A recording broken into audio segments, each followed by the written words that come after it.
ताज्या बातम्या पाहण्यासाठी धन्यवाद न्यूज चॅनलला सबस्क्राईब करा आणि बेल आयकॉनवर प्रेस करा। अमरावती लोकसभेतील पराभवानंतर माजी खासदार नवनीत राणा यांचे मोठे वक्तव्य। नमस्कार मित्रांनो, धन्यवाद न्यूजमध्ये आपल्या सर्वांचं स्वागत।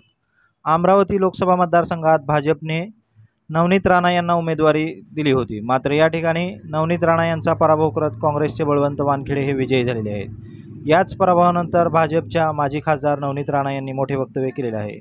पहा नेमकं काय म्हणालेत नवनीत राणा।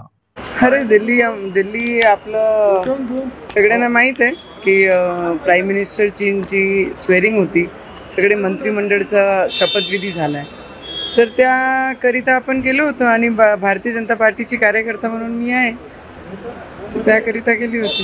कशा पद्धतीने पुढील वाटचाल असणार आहे? तुम्हाला हायकमांड म्हणजे दिल्लीवरून बोलावणं आलं होतं अशी माहिती आमच्याकडे मिळते आहे। काय चर्चा झाली? अमित शहांची भेट झाली का? काय मला असं मी तुम्हाला एवढंच सांगू शकते की दिल्लीमध्ये मी गेल्या 5 वर्ष ज्या पद्धतीने काम केलं आहे, मला वाटते की दिल्लीमध्ये जाणं हा काही नवल नाही आहे आणि दिल्ली आताही नाही, नंतरही सुद्धा आम्ही जाणार येणार राहणारच आमचं।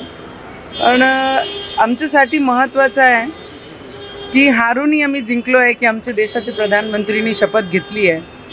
मी जरी हारली पण आम्ही आणि आमची भावना तिथे जेव्हा मोदीजी शपथ घेत होते ते आम्ही जिंकलोच आहे। तुम्हाला तर राज्यात काम करायला आवडेल की राज्यसभेत वगैरे? हे पहा, मी ज्या पद्धतीने माझ्या क्षेत्रासाठी काम केलं, 2019 मध्ये माझे लोकांनी मला ॲज अ निर्दलीय इंडिपेंडंट पार्लमेंटला रिप्रेझेंट करण्यासाठी पाठवलं। मला अजून कळलं नाही आहे की माझी जनताने मला का थांबवलं इथे आणि कुठे काम करणं आवडन इथं नंतरच आपण, पण little bend is never end, हे गोष्टी तर आपण सगळ्यांना चांगल्या पद्धतीने माहीत आहे। 2019च्या लोकसभा निवडणुकीत अमरावती लोकसभा मतदारसंघातून नवनीत राणा या विविध राजकीय पक्षांच्या पाठिंब्यावर अपक्ष निवडून आले होते, मात्र 2024ला भाजपने उमेदवारी देऊन देखील त्यांना अमरावतीतून विजय मिळवता आलेला नाही। या ठिकाणी बच्चू कडू यांच्या प्रहार संघटनेच्या उमेदवाराने घेतलेल्या मतामुळेच नवनीत राणा यांचा पराभव झाले असल्याचे आता उघड झालेले आहे। या पराभवानंतर नवनीत राणा यांनी याबद्दल आपली भूमिका स्पष्ट केलेली आहे। याबद्दल तुम्हाला काय वाटतं नक्की कमेंट करा आणि व्हिडिओ आवडल्यास शेअर करा। धन्यवाद।